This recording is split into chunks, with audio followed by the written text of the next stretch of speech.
Wynn from Honolulu, Hawaii writes, "Dear doctors, my coworker recently developed something called facial palsy. I'm not sure how she got it. I'm a bit unnerved around her because I'm not sure if it's appropriate to bring it up. Can you give me some advice?" Well, we actually invited Dr. Lisa Shives, the Sleep MD for Sleep Better, who has had to face her own patients with this very visible condition. Dr. Shives, welcome. Thank you so much for coming.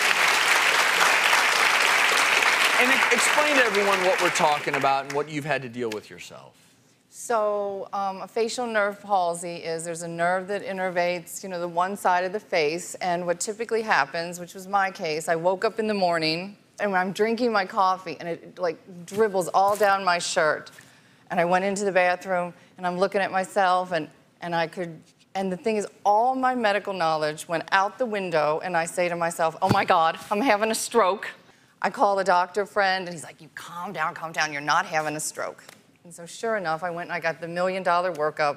And so when they could find nothing, that's when we then call it Bell's palsy, which I think everybody's heard of. Right. Absolutely. And so that means that it's a relative paralysis of all the muscles in the face. It's not, sensory. It doesn't hurt. People are always asking me that. Right. When were you diagnosed? This has been 2 years out. Wow. And this is it's at least 50% improved. So how have you been dealing with it? Are you still seeing improvements over time? I actually am still seeing slow improvements, so I'm a little bit hopeful that, it could still get a bit better, but I've had to deal with that. Maybe it won't, Yeah, and I think that's the scariest thing for a lot of people because this can be a lot more common after pregnancy. It actually happened to my mother, and it's very scary when you wake up with it and you don't know. Right. And people tell you it resolves, but it still takes time to resolve. And in that meantime, you have to deal with questions. How did your patients deal with this? And I think the best thing is for people to ask because then that lets you, tell them what's going on. Like when someone said, would you come on, the doctors and talk about, I just read one sentence, would you go on the doctors? And my heart kind of sank, I'm like, oh great, me with the palsy. But when they said,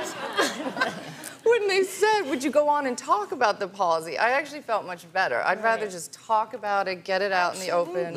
And, you mentioned it before, and I'm glad you did. You were worried you might have a stroke, or you might have had a stroke. You worried about all these other things. If you do wake up one day and you have paralysis on one side of your face, you do need to go get it checked out to make sure that you're properly treated because that paralysis can be caused by other things. And the other big thing is you need to protect yourself because you probably couldn't close your eyes. You got to protect that eye at night because things can fly into your eye and create corneal abrasions amongst other things. That's one of the serious dryness, side effects. Yeah.